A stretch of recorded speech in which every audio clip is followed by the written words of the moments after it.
Ini adalah kali terakhir aku merawat ibu mertuaku. Aku mencium tangannya dan mengecup keningnya sebagai ucapan selamat tinggal terakhir. Dia memberiku sebuah kartu ATM tua saat anakku membutuhkan Rp 5 miliar untuk biaya operasi. Aku membawa kartu itu ke bank dan terpaku. Aku yang dipaksa menandatangani surat cerai tanpa mendapatkan apapun. Air mataku menetes saat untuk terakhir kalinya aku mencium tangan ibu mertuaku yang lumpuh. Wanita tua itu gemetar saat dengan tergesa-gesa menyelipkan sebuah kartu ATM usang ke tanganku. Ketika putrinya berada di ambang kematian dan membutuhkan 5 miliar rupiah, aku membawa kartu itu ke bank untuk mencoba peruntunganku, dan terpaku melihat angka 30 miliar rupiah. Rahasia, apa yang tersembunyi di balik peninggalan yang menyusahkan seluruh keluarga suamiku ini?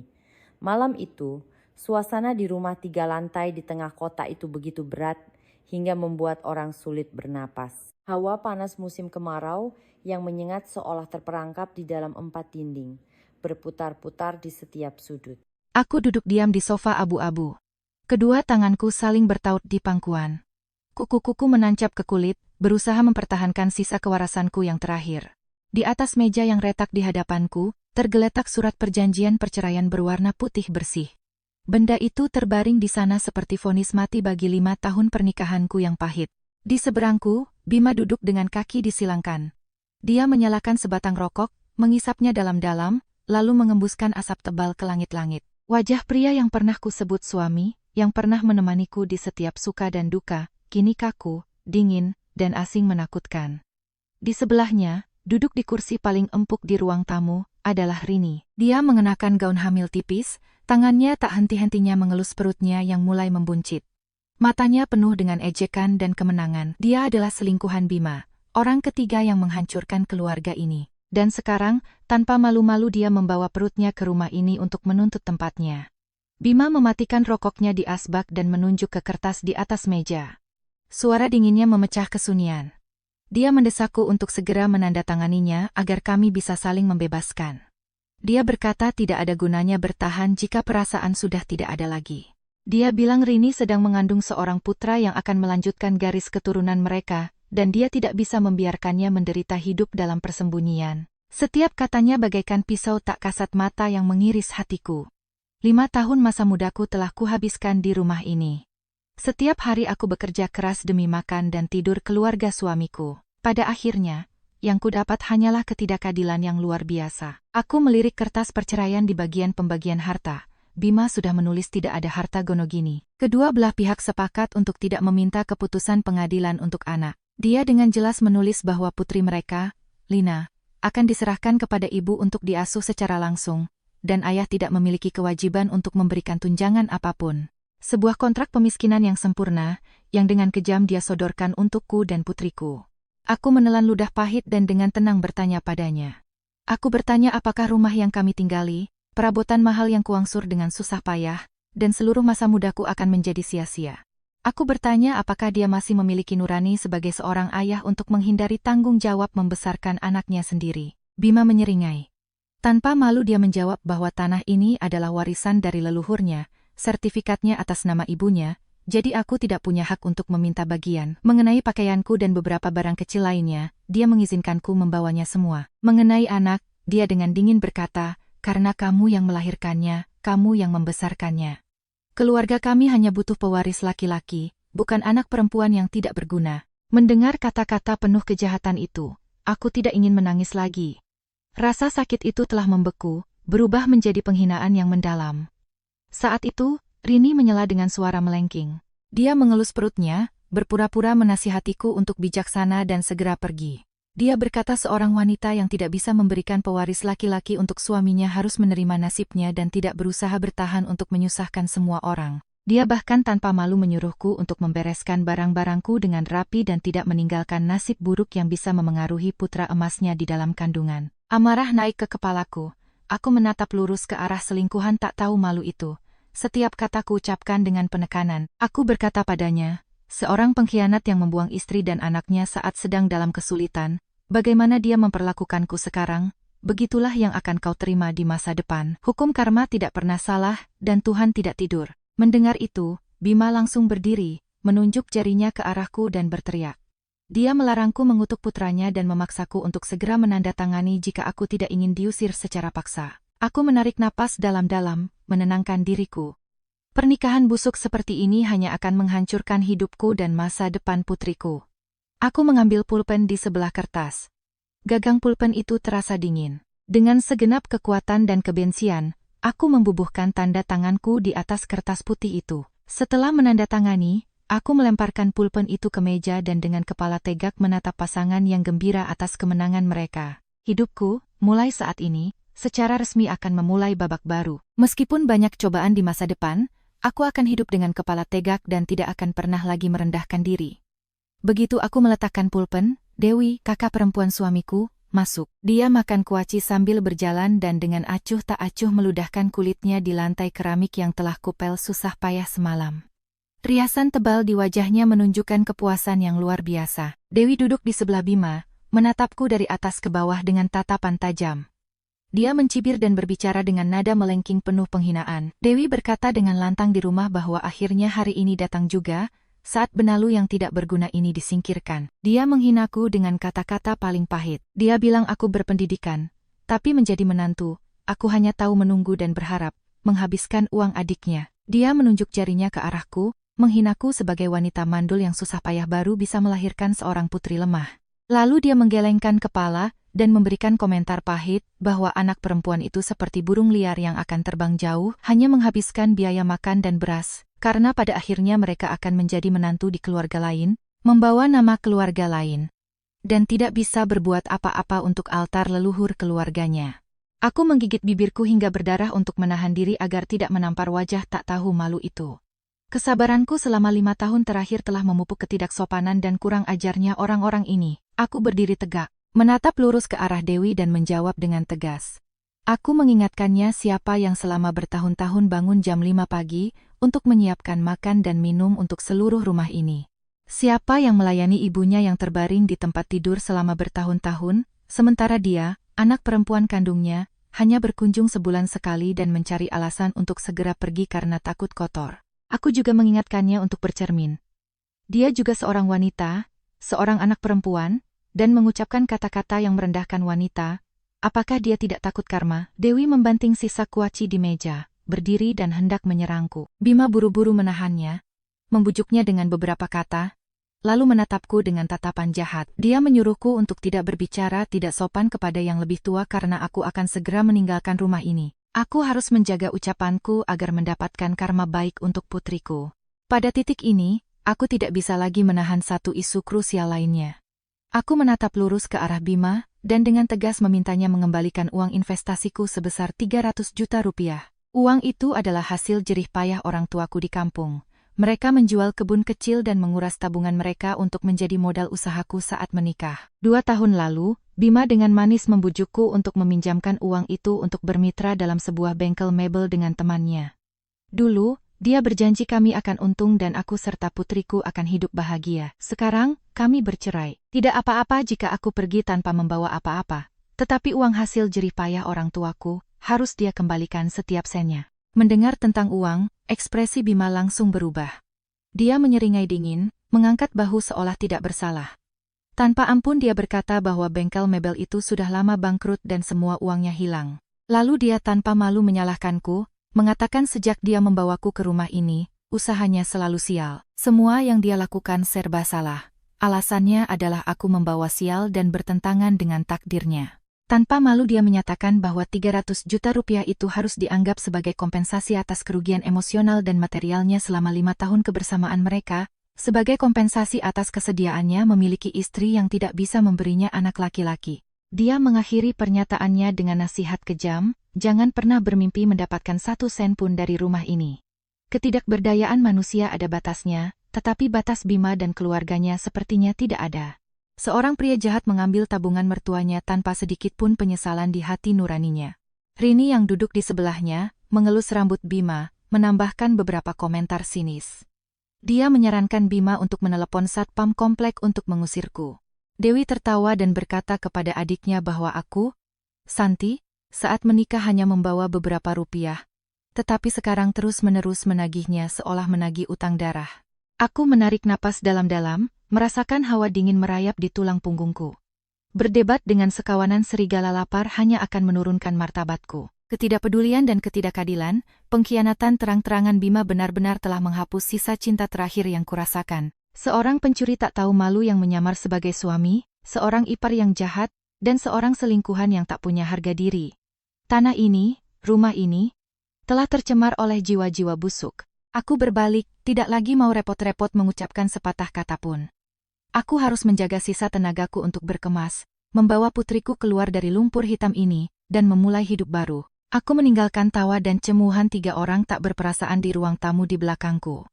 Aku berjalan perlahan menyusuri koridor gelap menuju lantai dasar di belakang dapur. Di sana ada sebuah kamar kecil yang gelap, dindingnya berjamur dan udaranya selalu berbau aneh yang sulit diendus. Itu adalah bau obat yang mengendap, bau minyak oles, bau kasur tua, dan bau kemunduran usia tua. Kamar itu adalah tempat tinggal Ibu Ratna, ibu mertuaku. Wanita yang terkena stroke dan lumpuh separuh badan, tidak bisa bicara selama 3 tahun ini. Aku perlahan memutar gagang pintu. Engsel tua itu berderit di ruang yang sunyi. Ibu Ratna terbaring di ranjang medisnya. Mata tuanya yang kusam dan lelah menatap ke arah pintu. Saat melihatku masuk, matanya sedikit bersinar dan suara serak keluar dari tenggorokannya. Dia mencoba menggerakkan tangan kirinya yang masih memiliki sedikit kekuatan dan perlahan menepuk ruang di samping tempat tidur, memberiku isyarat untuk mendekat. Melihat wujudnya yang kurus dan sengsara, hidungku terasa perih dan air mata siap keluar, tapi aku buru-buru menggigit bibir untuk menahannya. Aku pergi ke kamar mandi, mengambil baskom plastik tua, mengambil sedikit air hangat, menambahkan beberapa tetes minyak telon, dan merendam handuk lembut di dalamnya.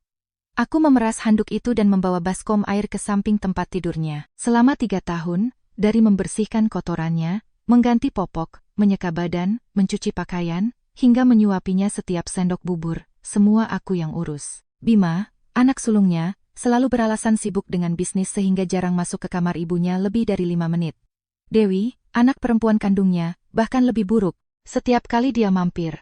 Dia hanya berdiri di luar pintu, mengenakan masker menutupi hidung dan mulutnya, dan mengeluh bahwa aku tidak membersihkan dengan benar sehingga rumah menjadi bau. Di rumah ini, satu-satunya yang menganggap Ibu Ratna sebagai manusia yang pantas dihormati dan dicintai adalah aku dan Lina. Aku duduk di tepi tempat tidur, dengan hati-hati membuka setiap kancing bajunya dan menggunakan handuk hangat untuk perlahan menyeka wajahnya yang keriput, lehernya yang pucat, hingga lengannya yang kurus tinggal kulit dan tulang. Setiap kali aku menyeka, air mataku terus jatuh tanpa suara. Setiap tetes hangat jatuh di tangannya yang dingin saat aku menyekanya. Aku diam-diam mencurahkan isi hatiku padanya. Kata-kata yang datang dari lubuk hatiku yang paling dalam. Suaraku bergetar saat memanggilnya ibu, memberitahunya bahwa aku harus pergi sekarang dan tidak bisa tinggal di rumah ini lagi. 1 hari pun. Aku menceritakan padanya tentang surat cerai yang baru saja kutandatangani, tentang Bima yang secara terang-terangan membawa selingkuhannya yang hamil ke rumah untuk menggantikanku, dan tentang dia yang menelan semua tabungan orang tuaku. Dengan sakit hati aku menasihatinya bahwa mulai besok, aku tidak akan ada di sisinya untuk menyuapi dan mengganti popoknya. Dia harus mencoba makan dan minum sendiri. Jika sakit atau gatal, cobalah mengetuk tepi tempat tidur untuk memanggil orang lain. Aku menasihatinya untuk menyayangi tubuhnya yang lemah dan tua, karena tidak ada satupun dari anak-anaknya yang memiliki kesabaran untuk merawatnya seperti yang telah kulakukan. Mendengar kata-kataku, air mata keruh Ibu Ratna mengalir deras di pipinya yang kempot. Dia menangis tanpa suara, wajahnya berkerut karena sakit dan ketidakberdayaan. Dia mengeluarkan suara serak dari tenggorokannya, tangan kirinya gemetar dan erat memegang bajuku, seolah tidak ingin aku pergi. Aku mengerti betapa sakitnya dia. Meskipun tidak bisa bicara, pikirannya masih sangat jernih.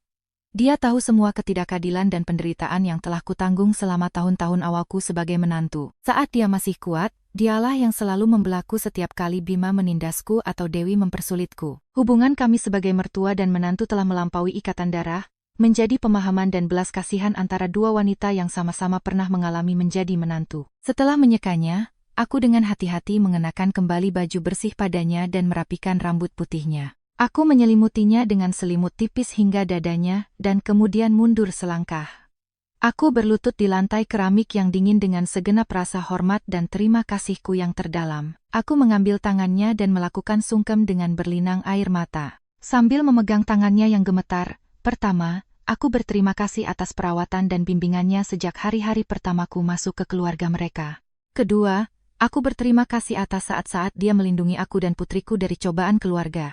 Ketiga dan terakhir, aku meminta maaf karena sebagai menantu, hubungan kami terputus dan aku tidak bisa lagi merawatnya di hari tuanya. Setelah bersujud, aku mendongak, memaksakan senyum pahit dan dengan tangis mengucapkan selamat tinggal padanya. Untuk terakhir kalinya. Melihatku berlutut di lantai, Ibu Ratna sangat terkejut. Dadanya naik turun dengan cepat dan napasnya menjadi sesak. Dia mengerahkan seluruh kekuatannya sebagai pasien lumpuh untuk mencoba mengangkat separuh tubuhnya dari kasur. Tangan kirinya satu-satunya yang bisa digerakkan, gemetar meraih sesuatu. Jari-jarinya yang kurus merogoh ke bawah bantalnya yang sudah menguning. Dia merogoh-rogoh cukup lama hingga berhasil mengeluarkan sebuah benda kecil yang terbungkus rapat dalam sapu tangan tua yang pudar. Ibu Ratna melambai padaku untuk mendekat dengan panik dan tergesa-gesa. Aku segera berdiri. Aku berjalan mendekat dan memeluk bahunya yang kurus untuk menenangkannya. Dia memegang tanganku dan mengerahkan seluruh kekuatannya untuk menyelipkan bungkusan sapu tangan itu ke tengah telapak tanganku. Lalu dia dengan kuat meletakkan kedua tangannya di atas tanganku, seolah takut aku akan menolaknya. Kain sapu tangan itu terbuka, memperlihatkan sebuah kartu ATM tua di dalamnya. Plastik luarnya banyak goresan, membuktikan bahwa kartu itu sudah lama disimpan. Aku tertegun melihat kartu itu, belum mengerti apa yang terjadi ketika Ibu Ratna dengan kuat mendorong dadaku. Matanya melotot, dan dia berulang kali melambai. Menunjuk ke pintu kamar lalu menunjuk ke tas Lina yang ada di sudut. Dia mengeluarkan suara serak. Aku menatap matanya yang memohon dan ketakutan, dan segera mengerti maksudnya. Dia mendesakku untuk segera menyimpan kartu ini dengan hati-hati. Segera memeluk putriku dan meninggalkan rumah ini sebelum Bima dan yang lainnya mengetahuinya. Dia takut jika mereka tahu dia memberiku sesuatu, mereka akan membuat keributan, menyakitinya, dan merampasnya. Kekhawatiran mendalam ibu tua itu untuk menantunya yang terbuang terasa seperti meremas jantungku. Aku tahu Ibu Ratna tidak punya pensiun. Tabungan kecilnya dari hasil menjual sayuran di pasar dulu mungkin sudah habis di hari-hari awal pengobatannya. Kartu ini mungkin hanya berisi beberapa juta rupiah yang dia kumpulkan dengan susah payah, disembunyikan dari anak-anaknya untuk bekal di hari tuanya. Namun, sekarang, dia tidak ragu untuk memberikan harta terakhirnya kepadaku dan putriku sebagai ongkos jalan. Aku memegang erat kartu itu di tanganku, menempelkannya ke dadaku dan berulang kali mengangguk sambil menangis. Aku membisikkan janji teguh padanya, bahwa aku akan membawa Lina jauh dan membesarkannya dengan baik. Beristirahatlah dengan tenang, Bu. Mendengarku, mata Ibu Ratna perlahan melembut. Dia melepaskan tanganku, bersandar lelah di bantal dan perlahan menutup matanya untuk menyembunyikan air matanya yang hangat. Aku berbalik, menyampirkan tas lusuh di bahuku, menggandeng tangan Lina, putri kecilku yang berusia 4 tahun yang menatap dengan polos sambil memegang boneka beruang tuanya. Lina bertanya dengan mata besarnya, "Kita mau kemana, Bu? Kenapa tidak menunggu ayah pulang untuk makan?" Aku menahan isak tangisku, mengelus kepala putriku dan berkata kami akan pulang ke rumah kakek dan nenek. Beberapa saat kemudian, aku membawa anak itu keluar dari kamar gelap, melewati ruang tamu. Bima dan selingkuhannya masih berpelukan di sofa, tertawa dan berencana membeli perlengkapan bayi. Dewi sedang menelepon dengan keras, menyombongkan diri kepada teman-temannya tentang pengusiran menantu jahatnya. Tidak ada yang repot-repot melirik kami, aku dan anakku. Tidak ada yang repot-repot mengucapkan selamat tinggal pada anak kecil itu. Ketidakpedulian dingin dari kerabat membuatku menggigil dan muak. Aku membawa putriku keluar dari gerbang. Pagar berkarat itu tertutup di belakang kami dengan suara keras, mengakhiri hari-hari memalukan kami, sebagai menantu keluarga Prakoso. Menempuh perjalanan di tengah keramaian orang di jalan. Aku membawa putriku naik bus tua, bergoyang di jalanan yang bising untuk kembali ke kompleks rumah susun tua tempat orang tuaku tinggal. Ketika pintu kayu reyot apartemen kami di lantai 4 terbuka, aku melihat rambut putih dan wajah lelah orang tuaku, dan semua kesedihan yang telah lama kutahan meledak. Aku memeluk ibuku dan menangis terseduh-seduh seperti anak kecil.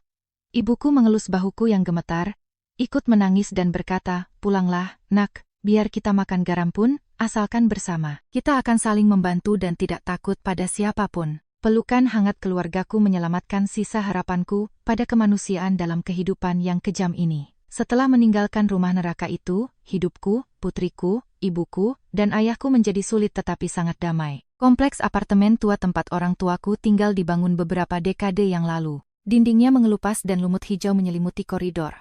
Ruangnya sempit dan serba kekurangan. Suara bising dari tetangga terdengar jelas. Tetapi di rumah kecil yang tidak lebih dari 40 meter persegi ini, Selalu ada tawa riang Lina dan perhatian cermat orang tuaku padaku. Aku dengan cepat memulihkan diri. Menitipkan putriku pada orang tuaku untuk dirawat dan melamar pekerjaan sebagai pramusaji di sebuah restoran 5 kilometer dari rumah. Meskipun gajinya kecil dan aku harus bekerja keras dari pagi hingga malam, mencuci tumpukan piring kotor. Tetapi setiap malam saat pulang dan melihat putriku memelukku dan dengan riang memanggil ibu, semua kelelahanku hilang. Namun, sepertinya Tuhan belum selesai menguji nasib seorang wanita yang telah mengalami banyak kepahitan. Sebuah tragedi terjadi pada suatu sore hari Minggu yang hujan deras. Hampir 2 bulan setelah perceraianku. Hari itu, aku selesai kerja lebih awal, mampir ke pasar dan berhasil membeli ikan gabus yang enak.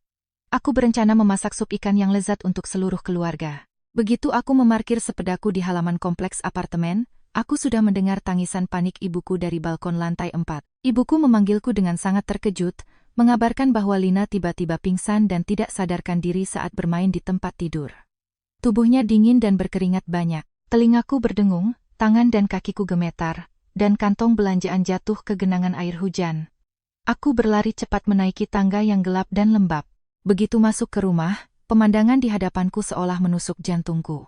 Lina terbaring lemas di lengan gemetar ayahku, bibirnya pucat tanpa darah, matanya tertutup, dan napasnya sangat lemah. Di seluruh lengan dan kaki anak itu ada memar-memar aneh yang tidak pernah kuperhatikan sebelumnya. Tanpa ragu, aku cepat-cepat membungkus anak itu dengan selimut tipis, berlari keluar menembus hujan dan menyetop taksi untuk langsung menuju rumah sakit pusat. Di jalan, aku terus memeluk erat putriku, menggosok tangan dan kakinya, dan diam-diam berdoa. Semoga Tuhan membimbing anak tak berdosa ini, agar selamat. Waktu yang berlalu di taksi terasa seperti berabad-abad. Ketika mobil berhenti di depan ruang gawat darurat, aku menggendong anak itu dan berlari masuk, menangis dan meminta bantuan dokter. Lina dengan cepat dibawa ke unit perawatan intensif dan pintu kaca tertutup, memisahkanku dari dunia yang dihuni putriku. Aku jatuh terduduk di depan koridor putih yang dingin di rumah sakit. Pakaianku basah oleh hujan dan dingin di kulitku. Orang tuaku juga menyusul dengan ojek dan tiba di sana. 3 orang malang itu berpegangan tangan, menahan napas, menunggu keajaiban. Hampir 2 jam kemudian, pintu ruang gawat darurat terbuka. Seorang dokter tua yang serius mendekat dan memanggil keluarga pasien Lina ke ruang pertemuan. Firasat seorang ibu memberitahuku bahwa sesuatu yang buruk sedang terjadi. Kakiku terasa berat, berjalan seperti orang tidur. Di ruang yang sunyi, dokter memberiku setumpuk hasil tes darah dan sumsum tulang yang masih baru. Dokter itu menghela napas dan suara sedihnya mengabarkan berita buruk, seperti petir yang menyambar di kepalaku. Dia berkata bahwa Lina menderita leukemia akut, atau leukemia mieloid akut, LMA. Yang berada pada tahap perkembangan yang cepat. Penyebab pingsannya anak itu adalah penurunan drastis jumlah trombosit dan sel darah merah, dan tubuhnya benar-benar melemah. Dunia di bawah kakiku seolah runtuh. Aku tidak bisa berkata apa-apa. Memegang kepala dan mencoba menolak apa yang kudengar. Aku menangis dan memohon pada dokter untuk memeriksa ulang, melihat lagi. Putriku selalu sehat dan baik. Bagaimana dia bisa menderita penyakit yang begitu menakutkan? Dokter dengan sedih menjelaskan penyakit itu secara rinci dan meminta keluarga untuk tenang agar segera membuat rencana pengobatan untuk menyelamatkan nyawa anak itu. Satu-satunya cara yang paling efektif dan terbaik saat ini adalah kemoterapi intensif untuk menekan sel kanker dan kemudian dengan cepat melakukan transplantasi sumsum tulang. Tetapi yang membuatku jatuh ke dalam jurang keputusasaan yang paling dalam adalah biaya yang disebutkan dokter. Total biaya untuk kemoterapi dan obat-obatan yang tidak ditanggung asuransi, ditambah persiapan untuk transplantasi sumsum tulang yang rumit, bisa mencapai lebih dari 5 miliar rupiah. Sebuah jumlah yang sangat besar.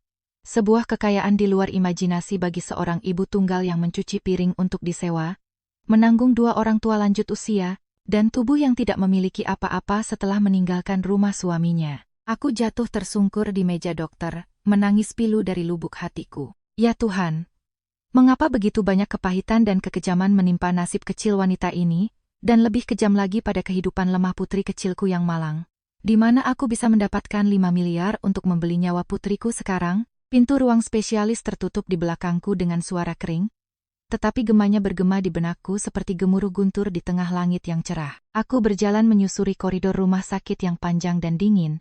Kakiku terasa berat seolah digantungi timah, dan pikiranku benar-benar kosong. Bau antiseptik khas rumah sakit menusuk hidungku, bercampur dengan bau jamur dari hujan yang terus-menerus di luar, menciptakan perasaan yang menyesakan. Aku tidak tahu bagaimana aku bisa sampai di kamar pasien Lina. Aku hanya tahu bahwa ketika aku melihat tubuh kecil putriku tenggelam dalam tidur lelah dengan banyak selang di lengannya, tiba-tiba lututku lemas. Aku jatuh di deretan kursi plastik biru dingin yang diletakkan di samping dinding. Dengan gemetar aku merogoh sakuku dan mengeluarkan ponselku yang retak. Jariku tanpa nyawa bergerak di layar yang pecah, membuka aplikasi perbankan untuk memeriksa saldo. Angka merah jelas muncul di layar yang pecah, menunjukkan bahwa akun itu hanya memiliki Rp 315.000. Itulah semua sisa hartaku setelah 2 bulan bekerja. Aku menghemat setiap makanan murah untuk membeli susu untuk putriku. Rp 315.000. Dibandingkan dengan 5 miliar rupiah yang diminta dokter, seperti sebutir pasir yang dilemparkan ke laut dalam. Ketidakberdayaan yang luar biasa muncul dan mencekik hatiku. Aku menutupi wajahku dengan tangan dan air mata pun mengalir deras, membasahi tanganku. Isak tangis tertahan di tenggorokan karena takut mengganggu pasien di sekitar. Saat itu, dari ujung koridor, muncullah sosok kurus ayah dan ibuku. Kedua orang tua itu berlari menembus hujan untuk sampai di sini, dan pakaian mereka masih basah. Ayahku mengenakan jas hujan plastik tipis yang sudah usang, memegang sebuah tas kain kokelat tua, berjalan gemetar karena dingin dan khawatir. Ibuku berambut acak-acakan, menempel di pelipisnya. Matanya merah dan bengkak. Mungkin sudah menangis habis-habisan di jalan. Melihatku membungkuk dan menangis, ibuku mendekat dan memelukku. Kami kembali berpelukan dan menangis di koridor rumah sakit yang sunyi. Ayahku berdiri di samping, dan tangannya yang kasar dan keriput perlahan mengelus bahuku yang kurus. Dia menelan ludah dan berusaha menjaga suaranya tetap tegar. Bertanya bagaimana situasi cucunya dan apa kesimpulan dokter.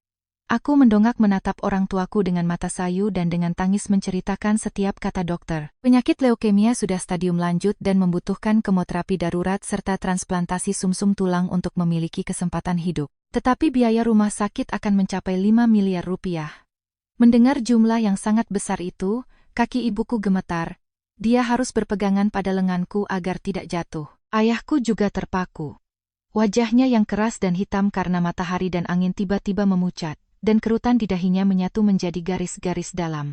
Seumur hidupnya bekerja sebagai petani, kulit di tanah, punggung di langit, keluarga kami tidak pernah bermimpi tentang jumlah sebesar itu, apalagi mendapatkannya segera untuk menyelamatkan nyawa seseorang. Keheningan menyelimuti kami bertiga, sunyi dan berat. Beberapa saat kemudian, ayahku menarik napas dalam-dalam dan tangannya yang gemetar membuka tas kain koklat tua yang dibawanya. Dia mengeluarkan sebuah kantong plastik yang terbungkus rapat, dengan hati-hati membuka setiap lapisannya. Di dalamnya ada setumpuk uang yang berantakan, dengan berbagai denominasi dari 100 ribuan yang masih baru hingga pecahan 1.000 rupiah yang sudah usang. Ayahku dengan tegas menempelkan tumpukan uang itu di tanganku dan matanya yang tegar menatap lurus ke mataku. Suaranya yang serak berbicara dengan lantang. Dia menyuruhku untuk menerima uang ini untuk membayar sementara uang muka rumah sakit untuk Lina. Dia menceritakan bahwa begitu mendengar kabar cucunya harus dirawat di rumah sakit pusat, dia mengira penyakitnya parah, jadi dia dan ibuku segera bersepeda ke bank untuk menarik semua sisa tabungan hari tua mereka. Buku tabungan itu hanya berisi 10 juta rupiah yang mereka kumpulkan dengan susah payah selama beberapa dekade untuk bekal jika mereka sakit dan tidak mengganggu anak-anak mereka. Setelah menarik uang, ayah dan ibuku berlari menembus hujan, mengetuk setiap pintu rumah kerabat mereka. Mereka meminjam dari saudara-saudara mereka dan kerabat lainnya. Setiap orang memberi sedikit, yang punya meminjamkan 5 atau 7 juta, yang miskin memaksakan diri memberi beberapa ratus ribu. Dikumpulkan dari semua tempat, totalnya mencapai Rp 120 juta. Melihat tumpukan uang yang penuh dengan cinta dan pengorbanan orang tuaku, hatiku sakit. Ini adalah tabungan hari tua orang tuaku, darah dan daging petani miskin. Bagaimana aku bisa menerimanya? Aku buru-buru mengembalikan tumpukan uang itu ke tangan ayahku. Sambil menangis aku menggelengkan kepala dan menolak. Aku berkata kepada ayah dan ibu, simpan uang ini. Jika kalian sakit, apa yang akan kalian gunakan? Sebagai anak, aku belum pernah berbuat apa-apa untuk membalas mereka, tetapi aku sudah membebani mereka dengan utang sebesar ini.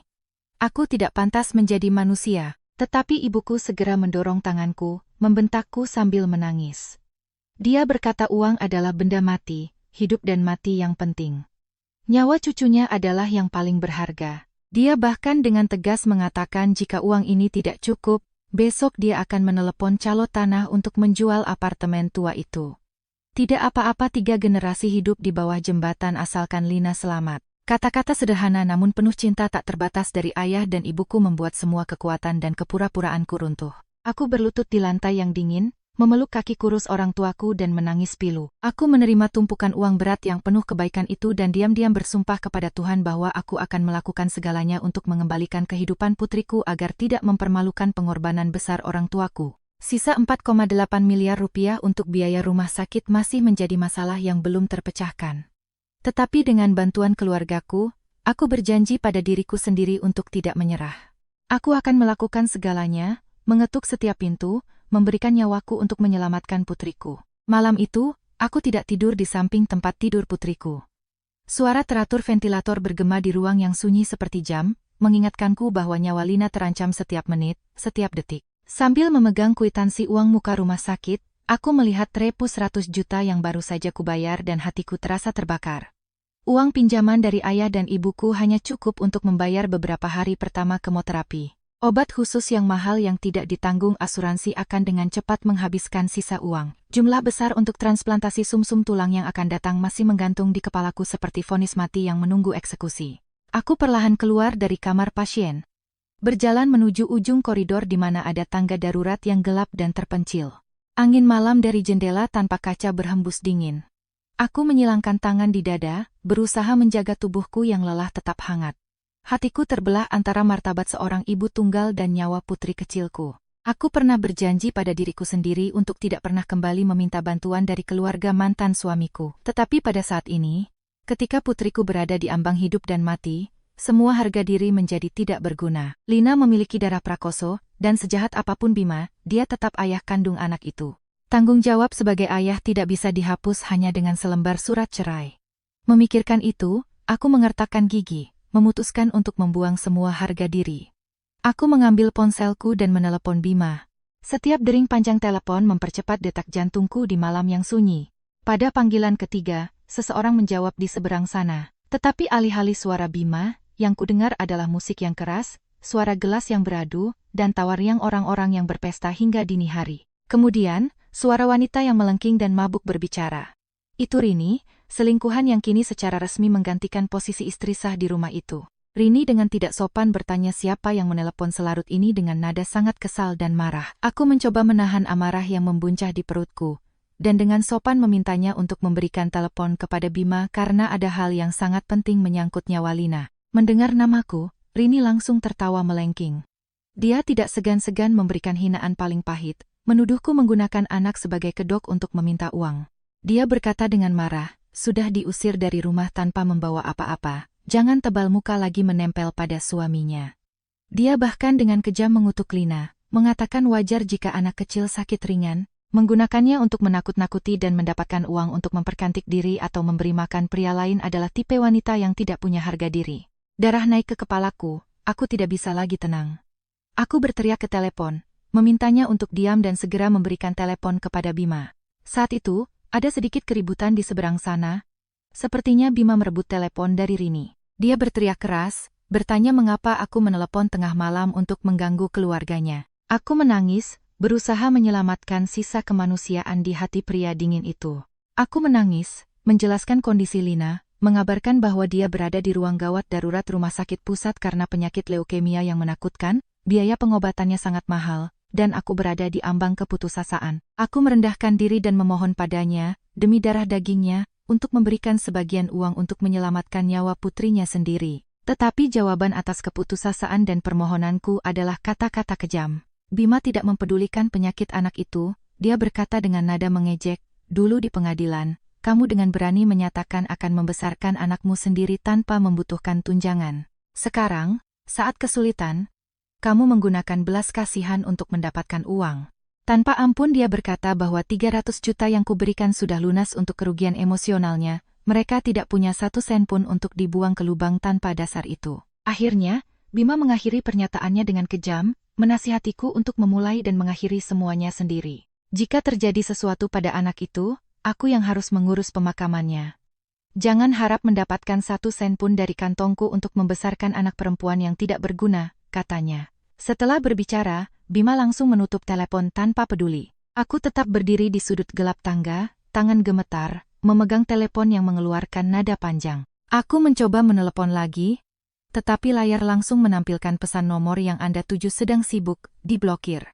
Tulang punggungku menggigil hingga ke kepala. Kekejaman seorang ayah telah mencapai puncak ketidakmanusiawian. Dia rela menghabiskan uang untuk berpesta dan membeli barang-barang mahal untuk selingkuhannya, tetapi dengan kejam meninggalkan nyawa anaknya. Aku menggigit bibirku hingga berdarah, mengutuk diriku sendiri karena terlalu bodoh untuk berharap pada pria jahat yang lebih buruk dari binatang. Bersandar di dinding semen yang dingin, aku bersumpah pada langit, mulai saat ini, Lina hanya akan memiliki seorang ibu, dan keluarga Prakoso akan selamanya menjadi musuh. Kembali ke kamar pasien setelah panggilan telepon yang putus asa itu, aku merasa seolah-olah seluruh dunia runtuh di bawah kakiku. Lingkaran hitam di bawah mataku terasa berat dan kakiku terseret tanpa tenaga. Cahaya neon yang redup menyinari lantai keramik putih, menciptakan bayangan panjang dan sedih. Aku menggeser kursi plastik ke sisi ranjang besi dan duduk untuk menatap wajah Lina yang pucat dan kurus. Setelah beberapa hari di rumah sakit, napasnya lemah dan terputus-putus, dan alis kecilnya sesekali mengerut karena sakit tulang yang menyiksanya bahkan dalam tidur. Aku perlahan mengelus kening putriku yang basah oleh keringat.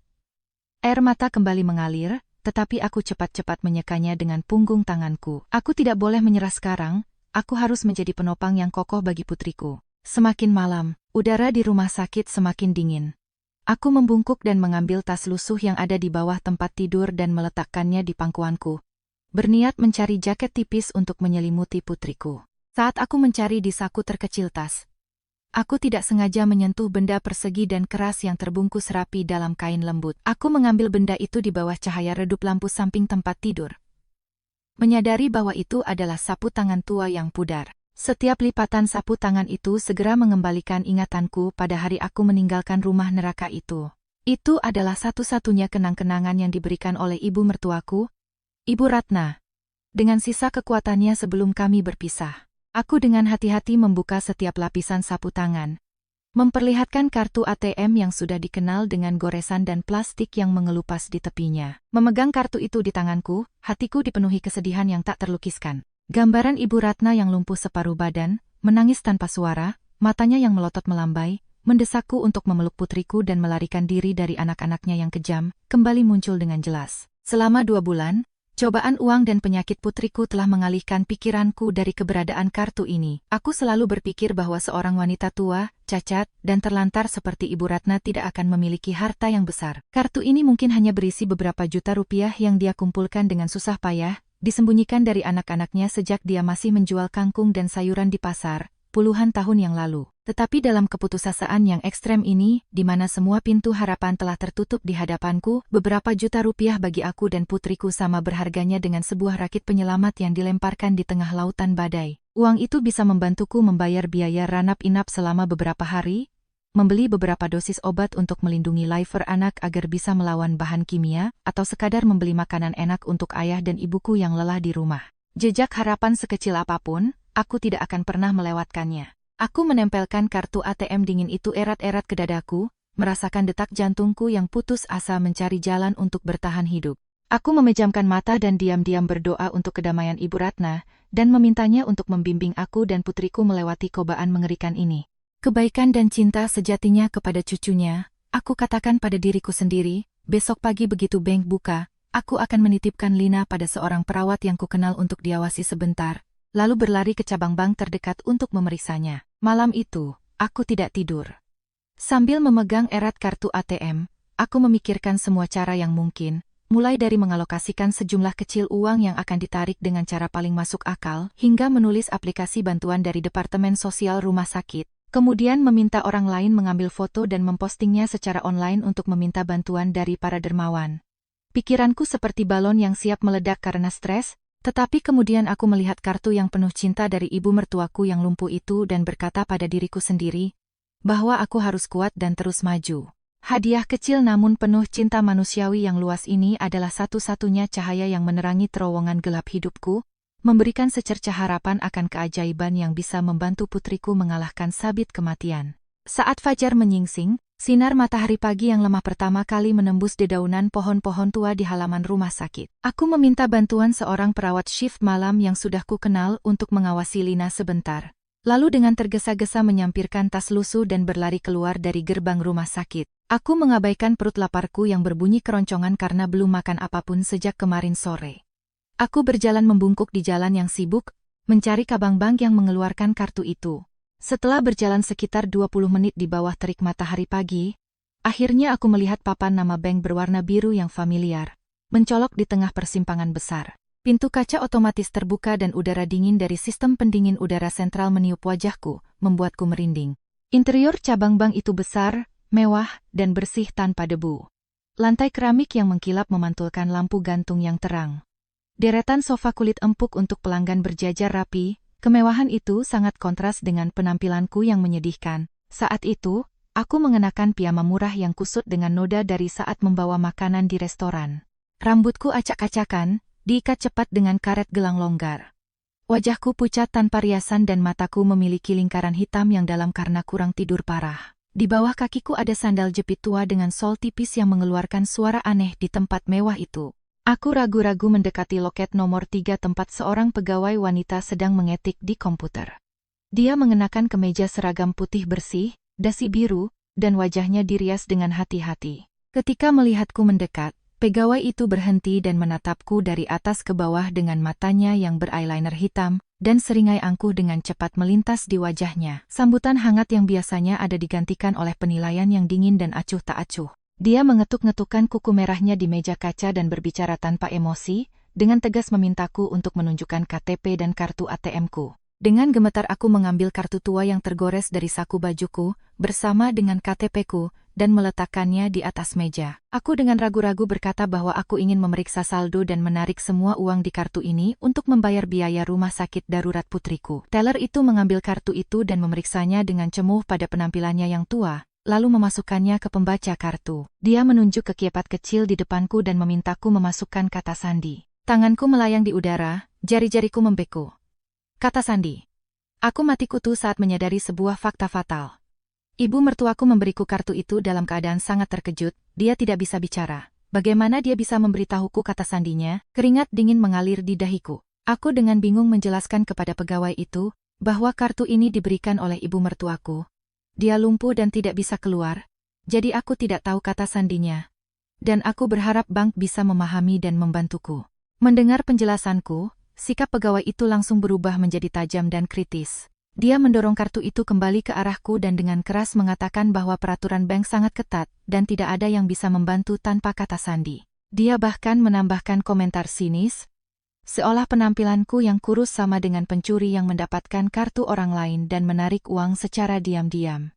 Dia mengancamku bahwa jika aku salah memasukkan kata sandi lebih dari 3 kali, sistem akan secara otomatis menelan kartu dan membekukan akun secara permanen. Pulang saja dan bawa pemiliknya sendiri sebelum kita bicara, katanya. Ancaman pegawai bank itu seperti air dingin yang disiramkan ke secercah harapan yang baru saja bersinar di hatiku.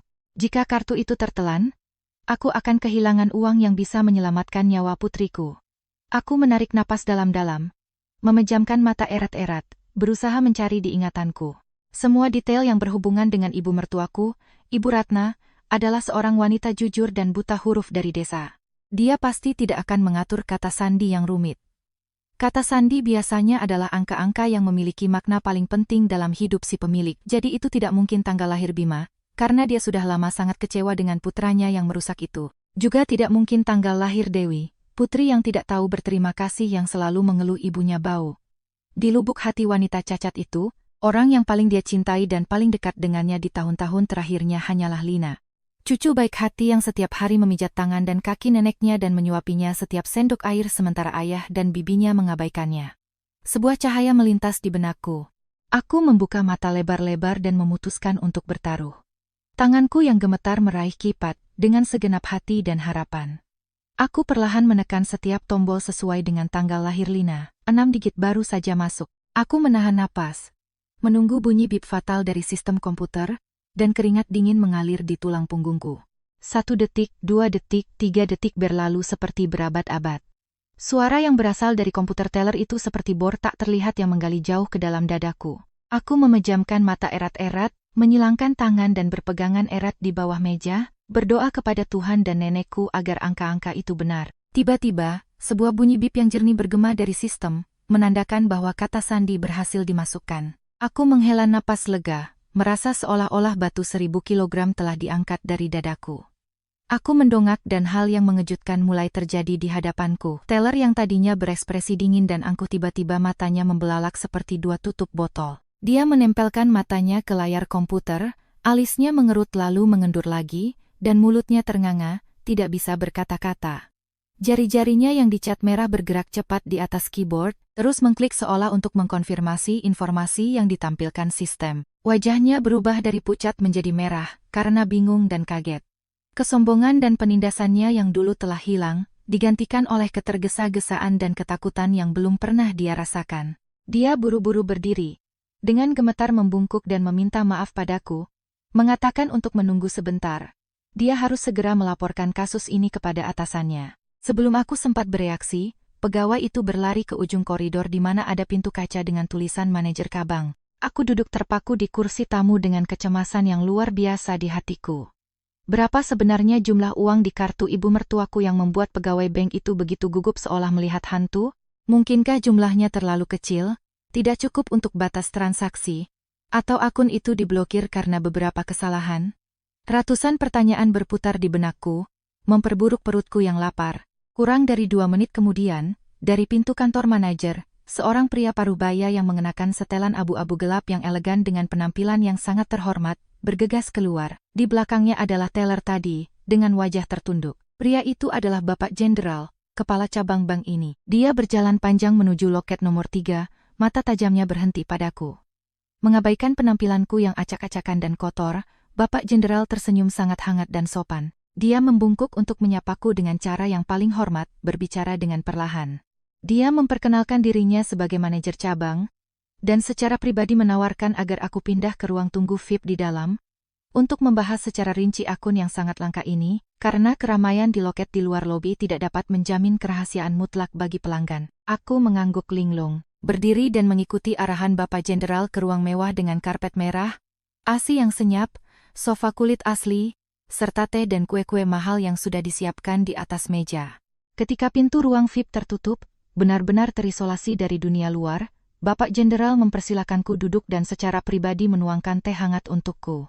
Dia perlahan membuka folder tebal dokumen yang baru saja dicetak dari sistem dan perlahan mendorongnya ke hadapanku. Dengan suara yang dalam dan jelas, dia mengumumkan sebuah berita yang membalikkan seluruh dunia di sekitarku. Saldo saat ini di kartu ATM tua ini bukanlah beberapa juta rupiah seperti yang kukira, melainkan jumlah yang sangat besar, yaitu 30 miliar rupiah. Miliar. Aku buru-buru membuka mata, menatap angka 0 yang tercetak jelas di laporan bank. Aku melihatnya beberapa kali, tetapi angkanya tidak berubah.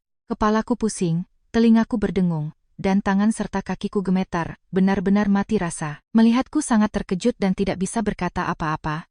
Bapak Jenderal dengan sabar menjelaskan asal-usul uang itu. Dia menceritakan bahwa ini adalah uang ganti rugi pemerintah untuk sebidang tanah besar di provinsi atas nama Ibu Ratna. Karena tahu kesehatannya lemah dan melihat sifat serakah dan kejam kedua anaknya, Ibu Ratna diam-diam meminta bantuan petugas pertanahan dan notaris di rumah sakit untuk melakukan pengalihan hak milik dan mempercayakan semua uang ganti rugi ke rekening bank baru ini. Satu-satunya dan penerima manfaat yang sah adalah aku. Dia menasihati Bapak Jenderal untuk membekukan informasi dan tidak memberitahukannya kepada siapapun, kecuali pemegang kartu yang mengetahui kata sandinya. Ibu Ratna mengerti bahwa hanya dengan memberikan aset ini kepada menantunya yang berbakti, cucunya akan memiliki masa depan yang baik dan tidak akan dihancurkan atau dirampas oleh anak-anaknya. Air mataku tumpah, mengalir seperti hujan di musim panas. Isak tangis bergema di ruang VIP yang sunyi. Perencanaan yang mendalam, komprehensif, dan cinta tak terbatas dari ibu mertuaku yang lumpuh telah menyelamatkan hidupku dan putriku dari lumpur hitam. 30 miliar rupiah ini bukan hanya aset yang sangat besar, tetapi ini adalah nyawa putriku, utang budi yang mendalam yang harus kuingat seumur hidup. Dengan uang ini, aku tidak hanya dapat membayar 5 miliar rupiah untuk transplantasi sumsum tulang demi menyelamatkan nyawa Lina, tetapi aku juga bisa menghormati ayah dan ibuku di hari tua mereka, tidak perlu lagi hidup di apartemen reyot. Cahaya kehidupan akhirnya menyinari nasib tragisku, membuka jalan yang sama sekali baru di masa depan, berkat hadiah tak ternilai dari ibu mertua terbaik di dunia. Duduk di ruang VIP yang sunyi dan mewah di cabang bank, telingaku berdengung dan pikiranku pusing seolah aku melayang dalam mimpi yang paling tidak nyata. Setelah kata-kata Bapak Jenderal, keheningan menyelimuti ruang itu. Dia perlahan mendorong dokumen dengan stempel merah notaris negara di hadapanku.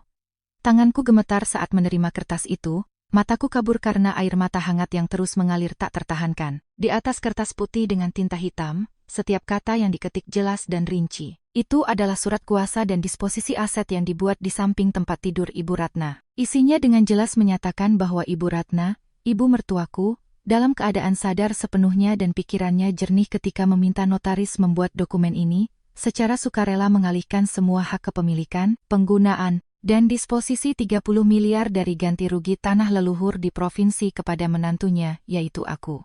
Di bawah kertas itu ada cap jempol merah segar Ibu Ratna, di sampingnya ada tanda tangan konfirmasi dari pejabat kelurahan dan perwakilan notaris.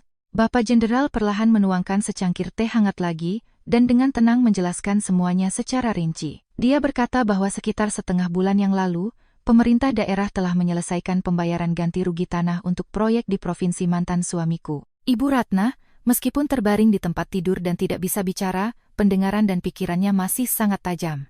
Dia tahu bahwa anak-anaknya berencana untuk membagi jumlah besar itu untuk dihabiskan demi kemewahan pribadi dan memuaskan keinginan egois mereka. Karena takut uang hasil jerih payah leluhurnya akan jatuh ke tangan anak-anak yang tidak tahu berterima kasih dan merusak, Ibu Ratna mengerahkan sisa kekuatannya untuk memberi isyarat kepada seorang kerabat terpercaya di provinsi yang berkunjung untuk mengundang notaris ke rumah guna melakukan prosedur tersebut. Semua terjadi secara rahasia pada suatu pagi ketika Bima dan Dewi tidak ada di rumah. Mendengar ini, hatiku sakit bercampur dengan rasa terima kasih yang tak terhingga. Aku menelungkupkan wajahku di meja dan menangis terseduh-seduh. Aku menangis untuk nasib tragis ibu mertuaku yang seumur hidup menderita membesarkan anak-anaknya. Tetapi di hari tuanya diabaikan dan disakiti oleh darah dagingnya sendiri. Aku menangis untuk perencanaan yang sangat mendalam dan cinta tak terbatas yang dia berikan kepada cucunya yang malang. Dia telah mengantisipasi semua badai yang akan menimpaku dan putriku saat aku diusir dari rumah. Dia tahu Bima akan kehilangan perasaan dan dia tahu Dewi akan mengambil setiap sen. Kartu ATM tua dan surat kuasa ini adalah jimat terakhirnya. Rakit penyelamat terbesar yang telah Ibu Ratna perjuangkan untuk memberikan kehidupan kepada aku dan putriku. Aku menangis sejadi-jadinya untuk melepaskan semua kesedihan yang telah lama terpendam. Aku menggunakan bajuku untuk menyeka air mata dan mendongak dengan kepala tegak untuk melihat Bapak Jenderal. Aku telah mendapatkan kembali ketenangan dan tekad seorang ibu yang menanggung nyawa anaknya. Aku dengan tulus berterima kasih padanya dan bank karena telah memenuhi janji mereka untuk menjaga kerahasiaan informasi ibu mertuaku. Segera setelah itu, aku mengisi formulir permintaan transfer uang. Dengan tegas aku meminta Bapak Jenderal untuk segera mentransfer 5 miliar dari akun ini ke rekening bank Rumah Sakit Anak Pusat untuk membayar semua biaya rumah sakit dan operasi transplantasi sumsum tulang. Bapak Jenderal setuju dan secara pribadi memerintahkan karyawan ruang VIP untuk segera melakukan transfer uang dengan kecepatan tercepat. Hanya dalam 5 menit, kwitansi transfer uang yang berhasil sudah ada di tanganku. Memegang kertas tipis namun sangat berat itu, dadaku berdebar dengan suara kelahiran kembali kehidupan. Aku sekali lagi mengingatkan Bapak Jenderal tentang pemblokiran total informasi apapun yang terkait dengan akun ini. Jika Bima atau anggota keluarga Prakoso manapun datang ke bank untuk bertanya, aku memintanya untuk menggunakan kebijakan kerahasiaan untuk menolak memberikan informasi dan jangan pernah mengungkapkan bahwa akulah yang memegang miliaran rupiah ini. Setelah semua selesai, aku membungkuk untuk pamit, dengan hati-hati memasukkan kwitansi ke dalam tasku dan dengan cepat keluar dari bank, berlari kembali ke rumah sakit tempat putri kecilku menunggu keajaiban dari ibunya. Kembali ke unit perawatan intensif rumah sakit, ketika matahari sudah tinggi, aku langsung menuju kantor administrasi dan melemparkan kwitansi transfer uang 5 miliar rupiah ke meja kepala dokter. Dokter itu mengambil kertas itu untuk dilihat, alisnya yang berkerut mengendur, kegembiraan sejati muncul di wajahnya. Segera, harapan baru mengalir ke dalam proses pengobatan Lina. Para dokter dan perawat tidak perlu lagi memikirkan setiap jenis obat yang ditanggung atau tidak oleh asuransi. Aku dengan tegas meminta rumah sakit untuk menggunakan protokol pengobatan paling canggih, menggunakan obat terbaik dengan efek samping paling sedikit untuk putriku. Berapapun biayanya. Hanya beberapa jam setelah jumlah besar itu tercatat dalam sistem rumah sakit, Lina dipindahkan dari ruang gawat darurat yang sibuk dengan 16 tempat tidur ke ruang VIP pribadi yang terletak di area layanan mewah. Kamar baru itu besar, bersih, dengan jendela besar yang membiarkan sinar matahari hangat masuk. Pembersih udara berjalan senyap, ada TV layar datar, dan kasur untuk istirahat pengunjung. Ketika aku melihat putriku terbaring di ranjang medis modern dan di sekelilingnya ada peralatan paling canggih untuk memantau tanda-tanda vital, barulah aku bisa bernapas lega. Wajah pucat anak itu tampak sedikit lebih merona karena tidak lagi harus menahan lingkungan yang bising dan sesak dari kamar pasien biasa. Siang hari, ketika ayah dan ibuku bergegas membawa bubur ke rumah sakit untuk mengunjungi cucu mereka berdua terpaku di depan ruang VIP, tidak berani masuk karena mengira salah kamar. Aku buru-buru berlari keluar, menarik tangan ayah dan ibuku masuk, menutup pintu, dan kemudian dengan tangis menceritakan tentang biaya rumah sakit yang telah lunas. Tentu saja, untuk menghindari keterkejutan dan kekhawatiran lebih lanjut bagi kedua orang tuaku tentang implikasi yang rumit, aku sementara menyembunyikan uang ganti rugi tanah sebesar 30 miliar. Aku hanya menceritakan separuh kebenaran bahwa Ibu Ratna kasihan pada cucunya, jadi sebelum aku pergi, dia diam-diam menyelipkan buku tabungan lama senilai 100 juta yang telah dia kumpulkan seumur hidupnya dan menasihatiku untuk menggunakannya untuk Lina. Mendengar ceritaku, ibuku menyilangkan tangan di dada, menangis dan berdoa kepada Tuhan, terus berterima kasih kepada Tuhan, menyebut Ibu Ratna sebagai malaikat yang telah menyelamatkan keluarga kami. Ayahku juga diam-diam menyeka air mata yang mengalir di pipinya dan menghela napas lega seolah beban utang yang menumpuk di pundaknya telah berkurang. Namun, kegembiraan itu singkat, dan ketakutan yang samar namun sangat nyata mulai muncul di hatiku. Aku tahu betul keserakahan tak terbatas dan sifat tak berprinsip keluarga Bima. Ketika pembayaran ganti rugi tanah diumumkan, Bima pasti akan membawa dokumen ke bank untuk menarik uang. Ketika dia menemukan akun ibunya kosong dan uangnya telah ditransfer, pria tak berperasaan itu, dan saudara perempuannya yang licik pasti akan mengacaukan seluruh kota untuk mencari sumbernya. Jika mereka tahu kami, aku dan putriku, berada di kompleks apartemen tua ayah dan ibuku, mereka akan membawa teman-teman dan rekan-rekan preman terkenal untuk mengganggu, merusak, dan merebut kembali uang itu dengan cara apapun. Ayah dan ibuku sudah tua dan lemah.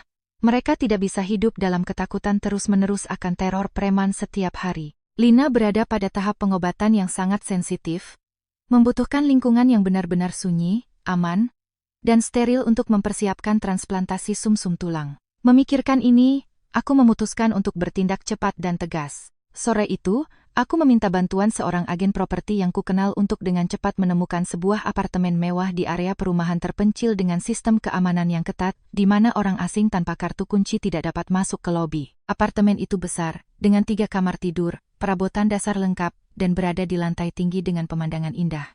Aku tidak ragu membayar sewa penuh untuk 1 tahun ditambah deposit dan komisi agen. Malam itu, aku menyewa sebuah truk kecil, diam-diam menemani ayahku kembali ke kompleks apartemen tua untuk mengumpulkan barang-barang pribadi paling penting, barang-barang sentimental yang tidak bisa ditinggalkan, dan kemudian dengan cepat memindahkan semuanya ke apartemen baru pada malam hari. Berdiri di balkon yang lapang di apartemen lantai 15, memandangi pagar keamanan yang kokoh dan para penjaga yang terus berpatroli di bawah, barulah aku bisa bernapas lega. Mulai sekarang, orang tuaku akan hidup di lingkungan yang bersih dan benar-benar aman. Putriku akan memiliki tempat yang besar dan bersih untuk pulih setelah operasi. Perisai uang yang kokoh telah membantuku melindungi orang-orang yang paling kucintai sepenuhnya sebelum badai datang. Pada hari-hari berikutnya, aku berada di rumah sakit sepanjang waktu untuk merawat Lina, benar-benar memutuskan semua komunikasi dengan dunia luar, terutama dengan keluarga mantan suamiku. Namun, pada akhirnya, kebenaran akan terungkap dan kemarahan orang-orang serakah yang kehilangan keuntungan besar meledak dengan hebat. Semua peristiwa mengerikan di rumah dingin itu, aku baru tahu belakangan dan membayangkannya secara rinci melalui cerita yang membuat bulu kuduk berdiri dari Bu Rosa, tetangga yang sangat kasihan pada kondisiku sebagai menantu dulu. Menurut cerita Bu Rosa, pada suatu pagi yang cerah, Bima yang berpakaian rapi, rambut berkilau, dengan gembira memegang kartu keluarga dan KTP-nya, melaju dengan sepeda motor ke bank. Dia pikir hari itu akan mengubah hidupnya, memegang miliaran rupiah dari ganti rugi tanah ibunya di provinsi. Dia sudah berencana untuk menarik sejumlah besar uang untuk segera membeli SUV baru untuk dipamerkan kepada orang-orang, melunasi semua utang judinya dari saat menjadi mitra di bengkel kayu, dan sisanya akan dialokasikan untuk membangun kembali fasad rumah agar Rini bisa tampil lebih baik di depan teman-temannya. Tetapi mimpinya menjadi miliarder hancur di loket teller ketika pegawai bank dengan dingin memberitahukan bahwa rekening Ibu Ratna hanya tersisa kurang dari 50.000 rupiah. Semua uang ganti rugi sudah lama dipindahkan oleh pemiliknya ke rekening lain. Bima mengamuk seperti orang gila di bank, melempar meja dan kursi, berteriak keras, dan menarik keras satpam, menuntut untuk bertemu manajer untuk mengeluhkan bank yang bersekongkol dalam penipuan uang ibunya. Hanya ketika bank mengancam akan memanggil polisi untuk menangkapnya karena mengganggu ketertiban umum, barulah Bima pergi dengan wajah memerah, mengendarai sepeda motor pulang. Begitu dia menginjakkan kaki di tangga, kemarahannya mengubah rumah itu menjadi medan perang nyata. Dia mengambil vas bunga keramik mahal di meja ruang tamu, dan membantingnya ke lantai sambil meneriakkan kata-kata paling kotor, mencurigai saudara perempuannya yang licik yang melakukannya. Bima langsung pergi ke rumah Dewi dan menyeretnya pulang untuk konfrontasi. Kakak beradik itu berkelahi tanpa mempedulikan hubungan mereka. Dewi menangis sejadi-jadinya, bersumpah demi segala macam Tuhan bahwa dia tidak tahu apa-apa tentang keberadaan uang itu. Sebaliknya, dia mencurigai Bima menyembunyikannya untuk dimakan sendiri bersama selingkuhannya. Selingkuhan itu, Rini, yang sedang hamil, melihat situasi yang kacau dan hilangnya aset, berteriak, mengemasi pakaiannya, dan mengancam akan pulang ke kampung. Dia menghina Bima sebagai pria tidak berguna dan menipunya untuk datang ke rumah bobrok ini. Ketika orang-orang serakah itu bertengkar hebat dan masih tidak dapat menemukan pelakunya, mereka segera mengarahkan tuduhan mereka pada satu-satunya orang yang mungkin memegang rahasia. Ibu Ratna. Dengan wajah seperti setan, mereka menyerbu ke kamar gelap di belakang dapur dan menyeret ibu tua yang lumpuh itu. Bima mengertakkan gigi, memegang kera ibunya dan menariknya ke atas, dengan paksa memaksa ibunya untuk mengatakan kepada siapa dia mentransfer 30 miliar itu, di mana dokumen-dokumen itu disembunyikan. Ibu Ratna tidak bisa bicara, jadi dia hanya menangis, menggelengkan kepala, dan mengeluarkan suara penuh ketakutan dan ketidakberdayaan. Keheningannya semakin memicu kemarahan anak-anak yang tidak tahu berterima kasih itu. Tanpa malu, Dewi mendekat dan menggunakan kata-kata paling pahit untuk menghina ibunya sendiri sebagai orang tua gila yang mengkhianati anak-anaknya dan memberikan uang kepada orang lain. Mereka mulai menggunakan penyiksaan mental dan fisik yang ekstrem, benar-benar memutus jatah makan Ibu Ratna, dari bubur hingga air, dia tidak diizinkan menyentuhnya. Mereka mengunci pintu kamar dengan rapat, meninggalkan ibu tua itu meringkuk di tempat tidur yang penuh kotoran yang mengeluarkan bau menyengat. Menurut suara-suara yang diam-diam didengar oleh Bu Rosa melalui dinding tipis, Bima tidak bisa menahan sisi binatangnya dan menampar wajah keriput ibunya. Tamparan keras itu bergema bersama dengan teriakan dan ancaman. Jika dia tidak mengatakan di mana uang itu, mereka akan membiarkannya mati di kamar gelap itu. Suasana di rumah dingin itu benar-benar menjadi neraka di bumi bagi Ibu Malang itu. Sementara badai mengamuk di rumah tua itu, di rumah sakit anak pusat, aku dan putriku sedang berjuang dalam pertempuran hidup dan mati yang akan menentukan nasib Lina. Operasi transplantasi sumsum tulang yang sangat rumit dan panjang berlangsung selama 6 jam. Aku duduk dengan kaki ditekuk di luar ruang operasi, tangan saling bertaut, berdoa hingga tulang-tulangku memutih. Ayah dan ibuku duduk di sampingku, diam-diam berdoa rosario, mata tua mereka tidak pernah lepas dari lampu indikator merah yang tergantung di pintu. Setiap menit yang berlalu terasa seperti berabad-abad bagi keluarga kami, setiap saraf tegang menunggu putusan akhir takdir. Sekitar jam 2 siang, lampu merah padam dan pintu ruang operasi terbuka. Kepala ahli bedah keluar, melepas masker bedah birunya yang basah oleh keringat dan tersenyum cerah dan tenang. Dia mengangguk dan memberitahukan keluarga bahwa operasi telah berhasil melampaui harapan. Dan sumsum baru sangat cocok dengan tubuh anak itu.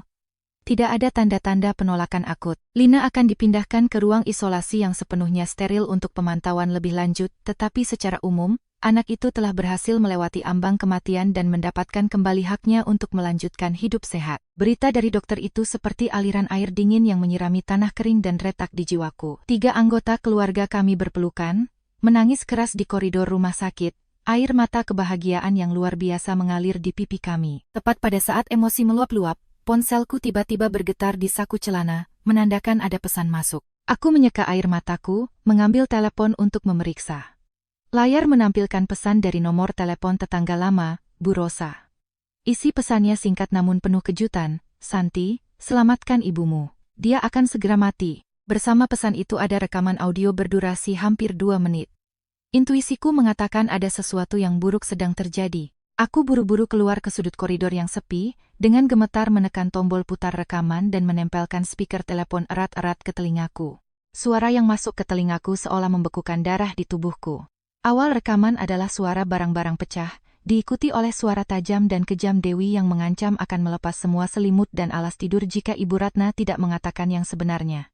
Hal itu bercampur dengan teriakan keras Bima, menuntut ibunya untuk membubuhkan cap jempol di atas kertas kosong, agar dia bisa membawanya ke pengadilan untuk memproses ulang penerimaan uang. Tetapi yang paling menakutkan dan menyakitkan adalah suara yang berasal dari tenggorokan ibu mertuaku.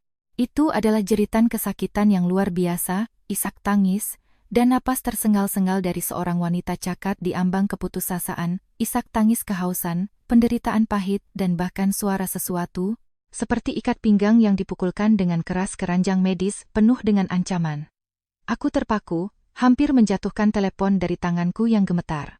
Air mata kebahagiaan karena keselamatan putriku segera berubah menjadi air mata kemarahan yang mengalir deras. Gambaran ibu mertuaku yang lumpuh dengan gemetar mengambil kartu ATM dari bawah bantal dan menyelipkannya ke tanganku pada hari perceraian kembali muncul dengan jelas. Karena 30 miliar rupiah dari ganti rugi tanah, putriku memiliki kesempatan untuk berbaring di ruang VIP, memiliki cukup uang untuk menjalani operasi transplantasi sumsum tulang yang mahal. Ibu Ratna telah menghabiskan semua aset dan hidupnya untuk menukar nyawa cucunya. Tetapi sekarang, karena kebaikan besar itu, dia menanggung penyiksaan kejam, seperti seorang tahanan yang disiksa di neraka yang diciptakan oleh anak-anaknya sendiri. Hati nurani seseorang, moralitas seorang menantu, tidak memungkinkan aku untuk menutup mata, menutupi telinga, pada teriakan putus asa penyelamatku yang telah menyelamatkan putriku. Orang-orang jahat itu bisa kehilangan perasaan, tetapi aku tidak akan pernah menjadi orang yang tidak tahu berterima kasih. Kemarahan membara di dadaku. Aku memegang erat telepon dan mataku menyala dengan tekad yang kuat. Sudah waktunya bagiku untuk kembali ke rumah dingin itu,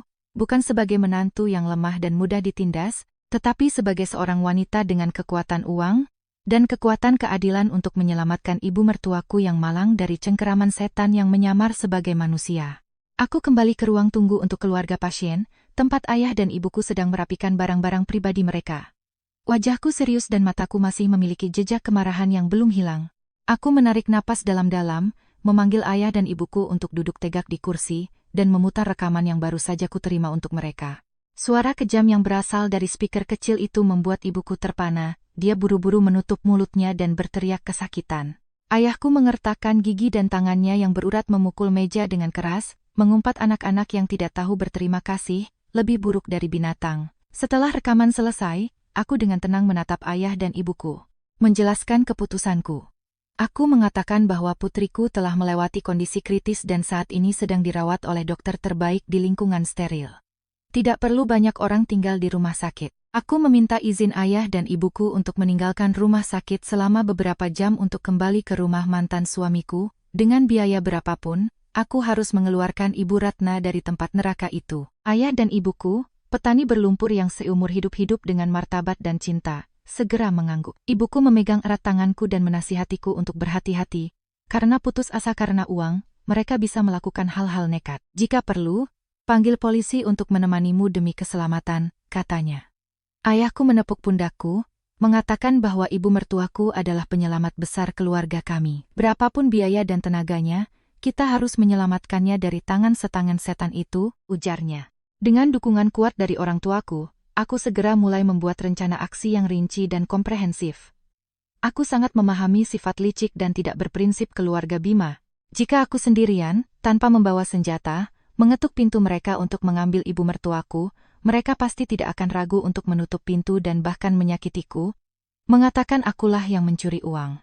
Untuk menghadapi orang-orang yang hanya tunduk pada kekuatan dan uang, aku harus menggunakan kedua hal itu untuk menekan mereka sejak awal. Aku mengambil ponselku dan mencari informasi online tentang perusahaan keamanan profesional dan terkemuka di kota. Dengan uang dari rekening 30 miliar, aku tidak ragu menandatangani kontrak untuk menyewa 2 penjaga keamanan yang besar dan kuat dengan keterampilan seni bela diri dan penanganan situasi yang sangat baik, membayar 2 kali lipat dari harga standar untuk meminta mereka segera datang dalam 30 menit. Satu-satunya permintaanku adalah mereka harus mengawal dan melindungi keselamatanku dan ibu mertuaku sepenuhnya, siap untuk menahan segala bentuk kekerasan dari keluarga mantan suamiku jika terjadi. Pada saat yang sama, aku menelepon hotline sebuah rumah sakit internasional swasta terkenal yang terletak di pusat kota. Aku menjelaskan secara singkat kondisi penyakit Ibu Ratna yang terbaring di tempat tidur dan meminta rumah sakit untuk segera mengirimkan mobil darurat baru, lengkap dengan tandu, tangki oksigen,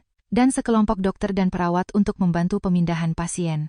Aku mentransfer sejumlah besar uang deposit sebagai tanda kepercayaan, memastikan bahwa mobil darurat akan tiba di rute dan waktu yang telah kutentukan. Semua persiapan berlangsung cepat dan dengan ketepatan mutlak. Tepat 30 menit kemudian, Di depan gerbang rumah sakit anak pusat, dua pria berjas hitam, berkacamata, dengan tubuh kekar seperti dua dinding, sudah menunggu di samping sebuah SUV hitam mengkilap. Di belakang mereka, sebuah mobil darurat swasta dengan lampu berkedip menyala, mesinnya hidup, menunggu perintah. Aku menyampirkan tas tanganku di bahu, yang berisi semua dokumen hukum yang diperlukan dan kontrak pelepasan hak perawatan yang telah kusiapkan dengan cermat semalam. Aku berjalan dengan langkah panjang dan mantap, punggung lurus dan kepala tegak, masuk ke dalam mobil. Kedua kendaraan itu beriringan, meninggalkan halaman rumah sakit, melewati jalanan kota yang sibak, dan langsung menuju ke lingkungan tua yang sudah dikenal, di mana badai karma akan segera berlalu. Wajahku dingin, dan di hatiku muncul tekad yang kuat. Permainan kesabaran dan penderitaan berakhir di sini. Hari penghakiman bagi keluarga dingin itu secara resmi telah dimulai. SUV hitam mengkilap itu melaju kencang di jalanan, meninggalkan pusat kota yang bising dan sibak menuju ke lingkungan tua yang sudah dikenal. Di belakangnya, mobil darurat swasta dengan dokter dan perawat yang siap dengan semua peralatan. Duduk di belakang, tanganku saling bertaut dan telapak tanganku basah oleh keringat. Setiap pemandangan yang lewat di jendela mobil mengembalikan kenangan mengerikan dari 5 tahun penderitaanku sebagai menantu. Tetapi pada kepulangan kali ini, aku bukan lagi Santi yang lemah, sabar, atau diam-diam menangis. Aku memiliki kekuatan seseorang yang memegang kebenaran dan dukungan kuat dari para penjaga keamanan profesional. Konvoi berhenti di depan gerbang berkarat rumah 3 lantai itu. Aku turun dari mobil dan memberi isyarat kepada 2 penjaga keamanan untuk mendekat ke sisiku untuk melindungiku.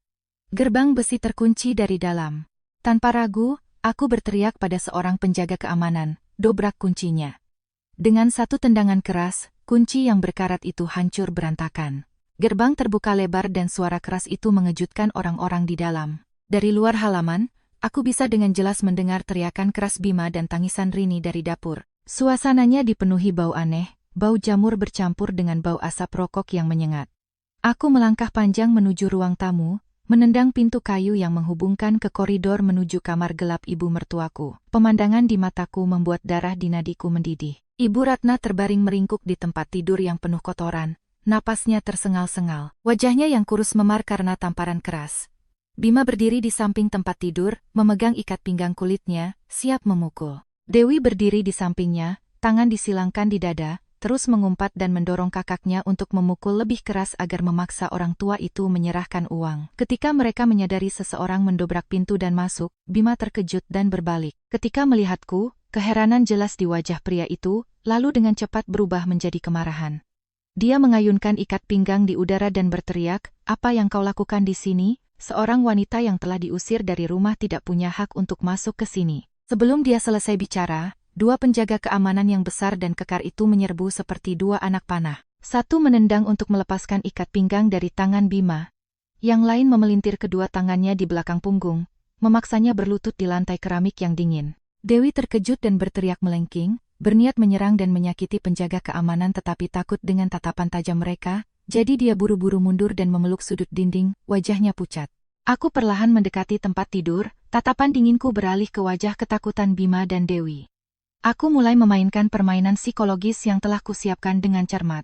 Aku berbicara dengan dingin, penuh penghinaan dan kebosanan. Aku langsung berkata kepada mereka, bahwa aku tidak sengaja mendengar tetangga bergosip bahwa keluarga Prakoso sedang berbuat gila dan menyakiti ibu tua mereka baru-baru ini. Aku berkata bahwa meskipun kami sudah bercerai, aku masih punya sedikit nurani yang tersisa. Karena situasi yang menyebalkan ini, aku ingin membawa batu di leher ini agar hilang dari pandangan mereka. Aku mengarang cerita bahwa aku berencana membawa Ibu Ratna ke panti jompo untuk orang miskin di luar kota sebagai perbuatan baik untuk putriku. Karena di rumah ini, suatu hari nanti dia akan mati membusuk dan tidak ada yang akan membersihkannya. Ketika mereka mendengarku menyebut ibu mereka batu di leher, Bima dan Dewi segera saling bertukar pandang penuh perhitungan. Mereka mengira aku tidak tahu apa-apa tentang uang ganti rugi tanah 30 miliar. Dan mengira aku hanya kasihan pada orang tua itu sehingga aku datang untuk menanggung utang. Dewi buru-buru mendekat memaksakan senyum palsu. Dia berkata bahwa rumah mereka baru-baru ini sedang sulit. Orang tua itu menjadi pikun dan mengotori di mana-mana, jadi mereka hanya kesal dan mengancamnya dengan beberapa kata, tetapi tidak ada niat jahat. Dia mengalihkan tanggung jawab, mengatakan jika aku bersedia mengambil orang tua itu, dia akan sangat berterima kasih dan segera setuju. Asalkan mulai sekarang aku yang bertanggung jawab atas hidup dan mati orang tua itu, dan tidak pernah kembali ke sini untuk meminta uang untuk perawatannya. Aku menyeringai pahit, mengeluarkan 2 salinan kontrak pelepasan hak perawatan dan penolakan warisan yang sudah dicetak dari tas tanganku. Aku dengan keras melemparkan dokumen-dokumen itu ke meja kaca yang berdebu dan dengan tegas menyatakan, aku meminta Bima dan Dewi untuk segera menandatangani kertas kosong ini dengan tinta dan membubuhkan cap jempol mereka dengan jelas untuk menghindari kasus rumit di masa depan. Isinya dengan jelas menyatakan bahwa mereka sepenuhnya melepaskan semua hak dan kewajiban terkait perawatan Ibu Ratna, dan secara sukarela menolak hak waris apapun dari ibu mereka, memberikan semua keputusan kepadaku. Aku mendorong mereka, mengatakan jika mereka tidak menandatangani, aku akan membiarkan orang tua itu tinggal untuk mereka rawat, membersihkan kotoran dan urin setiap hari. Mereka mengira ibu mereka tidak punya uang dan mereka mendapatkan beban besar. Bima berjuang dari tangan penjaga keamanan, mengambil pulpen di meja, tidak repot-repot membaca isinya dan dengan tergesa-gesa menandatangani tanda tangan besar dan menempelkan jarinya yang basah dengan tinta merah di kertas. Dewi juga dengan gembira mengikuti, sambil menandatangani, dia diam-diam bergumam, aku si bodoh yang membawa malapetaka pada diriku sendiri. Ketika kontrak itu ada di tanganku dengan tanda tangan dan sidik jari lengkap keduanya, aku dengan santai melambai kepada tim medis di luar untuk masuk. Dokter dan perawat dengan hati-hati memindahkan Ibu Ratna ke tandu, membersihkannya sedikit dan kemudian mendorongnya ke mobil. Aku dengan hati-hati memasukkan dokumen hidup dan mati itu ke dalam tasku, berbalik dan pergi, tidak lagi mempedulikan orang-orang dingin yang diam-diam tersenyum dengan kemenangan. Dalam pikiranku, aku berkata pada diriku sendiri bahwa mereka akan segera membayar mahal atas kebodohan dan kekejaman mereka hari ini. Mobil darurat melaju kencang di jalanan, sirine keras bergema. Membersihkan jalan untuk membawa ibu mertuaku langsung ke rumah sakit internasional swasta terbesar di kota. Duduk di dalam mobil yang luas, aku memegang erat tangan dingin Ibu Ratna, terus menggosoknya agar darah mengalir. Ibu Ratna membuka matanya yang sayu dan menatapku. 2 air mata hangat mengalir di pipinya yang kempot. Dia menangis tanpa suara, tetapi genggaman lemahnya di tanganku mengandung ribuan kata terima kasih yang tidak bisa dia ucapkan. Aku menggunakan sapu tangan lembut untuk menyeka keringat dan air matanya, dan dengan lembut menasihatinya untuk beristirahat dengan tenang. Mulai sekarang, tidak ada yang akan berani menyentuh sehelai rambut pun. Semua cobaan telah dilewati oleh menantumu. Ibu hanya perlu beristirahat di hari tuanya. Ketika mobil tiba di lobi utama Rumah Sakit Internasional, sekelompok dokter dan perawat yang mengenakan seragam bersih sudah menunggu dengan kursi roda modern. Mereka menerima Ibu Ratna secara profesional, dengan cepat membawanya ke ruang gawat darurat untuk melakukan serangkaian pemeriksaan umum, memeriksa tingkat kelemahan tubuhnya, dan merawat cedera jaringan lunak yang disebabkan oleh pemukulan. Aku mengikuti panduan seorang resepsionis yang sangat sopan dan berjalan menuju loket kasir mewah di lantai dasar untuk pendaftaran. Suasananya dipenuhi dengan aroma teh yang lembut dan musik klasik yang menenangkan bergema, menghilangkan semua kelelahan dan stres. Staf loket kasir memberitahukan perkiraan biaya untuk paket perawatan komprehensif, termasuk ruang VIP pribadi, perawat 24,7, dan protokol rehabilitasi intensif pada bulan pertama yang mencapai hampir 300 juta rupiah. Tanpa ragu, aku mengeluarkan kartu ATM yang berisi miliaran rupiah, dari ganti rugi tanah dari dompetku dan meletakkannya di loket kaca. Aku dengan tegas meminta rumah sakit untuk memberikan layanan terbaik dan menggunakan obat impor berkualitas tertinggi untuk menebus hari-hari penderitaan yang dialami ibu mertuaku. Suara pembaca kartu berbunyi jernih, mencetak kwitansi pembayaran yang panjang. Aku dengan acuh tak acuh mengambil pulpen dan menandatangani sebagai konfirmasi. Namun, di tengah lobi rumah sakit yang sibuk, sebuah insiden tak terduga terjadi tanpa sepengetahuanku. Tidak jauh dari loket kasir, Agus sedang menemani selingkuhannya yang tak tahu malu untuk pemeriksaan kehamilan rutin. Agus adalah pria licik, seorang rentenir, dan dia juga teman minum dan pemberi utang terdekat Bima. Saat selingkuhannya berada di ruang USG, Agus duduk tanpa melakukan apa-apa dan menggulir ponselnya, ketika dia tidak sengaja memperhatikan sosokku yang familiar. Dia mengenaliku sebagai mantan istri Bima yang miskin dari desa, yang baru saja diusir tanpa membawa apa-apa. Tetapi yang membuat matanya membulat karena takjub adalah pemandangan aku dengan gagah menggesek kartu untuk membayar sejumlah besar 300 juta rupiah tanpa berkedip. Rasa ingin tahu dan keserakahan seorang rentenir mendorongnya. Agus diam-diam mendekati loket kasir dan bersembunyi di balik pot tanaman besar untuk menguping. Dia mencondongkan telinganya dan berusaha mendengar setiap kata percakapanku dengan resepsionis.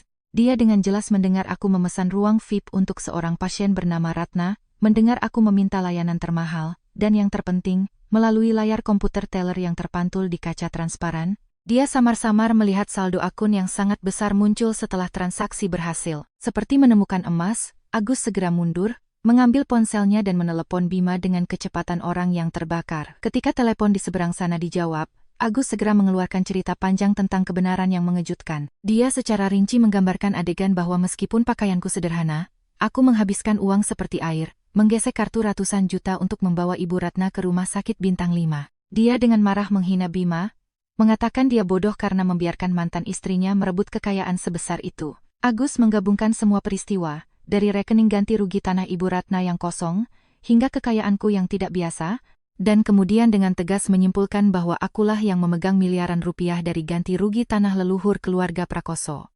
Panggilan telepon dari si biang gosip itu seperti satu barel bensin yang disiramkan ke api keserakahan dan kemarahan yang membara di hati Bima, menyebabkan pertempuran sengit yang akan segera meletus di luar gerbang rumah sakit. Keesokan paginya, saat aku sedang secara pribadi menyuapi sup abalon hangat kepada ibu mertuaku di ruang rumah sakit VIP yang luas dan penuh sinar matahari, keributan yang mengerikan mulai muncul di luar rumah sakit. Suara bising, teriakan, dan suara pengeras suara yang bergema naik hingga ke lantai VIP 11. Memecah suasana tenang. Aku meletakkan mangkuk sup di meja dan dengan penasaran keluar ke balkon untuk melihat. Pemandangan yang menyambut mataku membuatku tertawa sinis. Di gerbang utama rumah sakit swasta, 7 serigala lapar bernama Prakoso telah berkumpul. Berbaris seperti preman profesional yang menagih utang. Di depan adalah Bima, mengenakan kemeja kusut, wajah memerah karena marah, dan memegang megafon merah yang diarahkan ke lobi utama. Di sampingnya adalah Dewi, rambut acak-acakan, berpura-pura kurus, memegang spanduk merah dengan huruf emas yang berisi tuduhan memalukan. Isi spanduk itu menuduhku sebagai penipu profesional yang menggunakan kepercayaan seorang wanita tua dan cakat untuk menculik ibu mertuanya, menyembunyikan, dan merampas 30 miliar dari ganti rugi tanah keluarga. Berdiri di belakang mereka adalah Rini yang hamil bersama sekelompok pemuda bertato dan berwajah marah, yang disewa oleh Bima untuk memberikan tekanan pada rumah sakit. Melalui pengeras suara, suara Bima bergema di seluruh lingkungan. Dia memainkan peran sebagai anak yang sangat berbakti yang kehilangan ibunya. Dia mengarang cerita bahwa aku adalah menantu yang tidak tahu berterima kasih, diusir dari rumah karena membuat onar, dan sekarang dengan dendam, diam-diam kembali untuk menculik ibunya yang cakat untuk memberikan ancaman dan mendapatkan uang. Dewi ikut menangis keras dan palsu, berpura-pura menderita dan berbaring di tengah gerbang rumah sakit, menghalangi mobil darurat yang keluar masuk. Mereka memancing rasa ingin tahu orang yang lewat, menyebabkan ratusan orang berkumpul dan berbisik-bisik. Personel keamanan rumah sakit harus berbaris membentuk dinding manusia untuk mencegah preman-preman itu menyerbu masuk dan merusak. Melihat kekonyolan tak tahu malu keluarga mantan suamiku, Ibu Ratna yang terbaring di ranjang rumah sakit samar-samar menebak situasinya melalui suara-suara yang terdengar di kamar. Wajahnya menunjukkan kemarahan dan ketakutan yang jelas, dan tangan lemahnya memegang erat spray. Aku kembali ke kamar, mendekat dan memegang tangan ibu mertuaku. Dengan lembut mengelus rambut putihnya untuk menenangkannya. Aku berkata padanya untuk beristirahat dengan tenang, sebuah drama yang bagus harus memiliki akhir yang pantas, dan sekarang aku akan membuat mereka merasakan rasa malu yang paling luar biasa di depan semua orang. Aku sangat mengerti tujuan Bima. Dia membuat semua menjadi kacau untuk memaksaku takut pada opini publik dan secara sukarela menyerahkan 30 miliar untuk dibagi dengannya. Tetapi dia salah, aku sekarang mengenakan baju zirah kebenaran. Dengan tenang aku mengambil ponselku dan secara berurutan membuat 3 panggilan penting. Panggilan pertama adalah untuk pengacara pribadiku, yang baru saja kudapatkan kemarin, memintanya untuk segera datang ke rumah sakit dengan semua dokumen hukum, surat kuasa yang telah dinotariskan, dan kontrak penolakan perawatan. Panggilan kedua, aku langsung memberitahukan polisi setempat dan polsek distrik, melaporkan kasus gangguan ketertiban umum, pencemaran nama baik, dan ancaman pemerasan dengan kejahatan terorganisir. Panggilan terakhir, aku terhubung dengan kantor direktur rumah sakit, menjelaskan situasi sebenarnya dan memberikan bukti awal untuk membuktikan ketidakbersalahanku. Pada saat yang sama, aku meminta rumah sakit untuk membantuku menggunakan layar LED besar yang biasanya digunakan untuk iklan di lobi utama. Dewan Direksi Rumah Sakit, setelah memeriksa dokumen hukum yang sah, segera setuju untuk bekerja sama guna dengan cepat membubarkan orang-orang yang mempengaruhi operasi rumah sakit. Semua bidak catur telah ditempatkan di posisi yang tepat. Aku merapikan pakaianku agar rapi, dengan kepala tegak aku keluar bersama tim keamanan dan pengacara menuju lift, bersiap untuk konfrontasi terakhir yang akan menentukan kebenaran. Ketika aku keluar dari lobi utama rumah sakit keluar gerbang, Penampilanku segera menarik semua perhatian orang. Melihatku, mata Bima bersinar seperti binatang yang melihat mangsa. Dia mengarahkan megafon ke wajahku, meneriakkan penghinaan paling pahit, menuduhku sebagai pencuri dan pengkhianat, menuntut agar aku segera mengembalikan miliaran rupiah dan membebaskan ibu tuanya. Dewi juga buru-buru berdiri dari tanah dan menyerbu untuk menarik rambutku. Tetapi dua penjaga keamanan yang kekar mendorongnya dan dia jatuh ke genangan air di samping petak bunga. Orang-orang yang lewat yang tidak mengerti situasinya berbisik-bisik. Beberapa orang yang mudah percaya mulai menatapku dengan keraguan dan penyesalan. Aku berdiri tegap di tengah para penjaga keamanan, wajahku tidak berubah dan sedikit tersenyum dingin. Aku mendekati mikrofon manajemen rumah sakit yang sudah diletakkan di podium. Suaraku bergema jelas di seluruh area gerbang rumah sakit, melawan kebisingan lalu lintas dan teriakan serigala-serigala itu. Aku dengan tegas menyatakan di depan semua orang bahwa aku tidak menculik siapapun dan 30 miliar rupiah itu secara hukum adalah milikku. Mendengar ini, Bima tertawa tanpa malu. Menantangku untuk memberikan bukti, mengatakan aku adalah orang miskin jadi aku tidak punya hak untuk memiliki jumlah sebesar itu. Aku mengabaikan sampah itu, menoleh dan mengangguk sebagai isyarat kepada Departemen Teknis Rumah Sakit. Segera, layar LED besar seluas 100 meter persegi di fasad gedung menyala. Suara dari sistem speaker pusat dinaikkan ke tingkat tertinggi. Di layar, muncul rekaman video tajam yang mengejutkan semua orang yang hadir. Itu adalah rekaman video pekerjaan petugas notaris negara di kamar tidur gelap Ibu Ratna, setengah bulan yang lalu. Dalam video itu, Ibu Ratna terbaring di tempat tidur. Meskipun lumpuh separuh badan, matanya sangat jernih dan mantap. Notaris membacakan dengan keras setiap ketentuan dalam surat kuasa dan perjanjian disposisi aset, dengan jelas bertanya kepada Ibu Ratna apakah dia sepenuhnya sukarela mengalihkan semua 30 miliar rupiah kepada menantunya, yaitu aku. Ibu Ratna dengan tegas mengangguk dan tangan kirinya dengan paksa bergerak untuk membubuhkan cap jempolnya dengan tinta merah di atas kertas. Tidak hanya itu, dengan sisa kekuatannya, dia juga dengan susah payah mengeluarkan suara yang sangat jelas, mengutuk anak-anaknya sebagai binatang serakah, menyatakan bahwa hanya menantu dan cucunya yang berhak menerima uang ini. Setelah video itu, keheningan mematikan menyelimuti kerumunan. Wajah Bima dan Dewi berubah dari merah menjadi pucat, tangan dan kaki gemetar, tidak bisa bicara. Sebelum mereka sempat bereaksi, aku mengeluarkan pukulan fatal kedua. Aku meminta untuk memutar rekaman dan foto-foto yang menunjukkan pengabaian terhadap Ibu Ratna, bekas merah di wajah dan tubuh orang tua itu yang disebabkan oleh pemukulan keras oleh Bima yang diberikan langsung oleh tetangga. Suara penderitaan yang luar biasa, suara ikat pinggang yang dipukulkan dengan keras, dan sumpah serapah kejam Bima bergema di seluruh ruang, mengungkap wajah jahat orang-orang yang selalu berpura-pura patuh. Kerumunan sadar dan kemarahan meledak seperti bom. Ratusan orang, dari pedagang kaki lima hingga pekerja kantor yang lewat, serentak mengalihkan kemarahan mereka ke keluarga Prakoso. Mereka meneriaki dan menyiram Bima dan Dewi dengan air, melemparkan botol plastik dan sisa makanan ke kelompok serigala yang gemetar itu. Para preman sewaan itu malu, dengan sukarela bubar dan menghilang karena tidak ingin terlibat dalam masalah saat kebenaran begitu buruk. Tepat pada saat kemarahan publik mencapai puncaknya, suara sirene 3 mobil polisi menembus kerumunan dan langsung menuju ke lokasi kejadian, mengakhiri pertunjukan memalukan dan membuka harga yang harus dibayar untuk kejahatan besar. Polisi dengan cepat menyebar, menutup area, dan segera menahan Bima dan Dewi.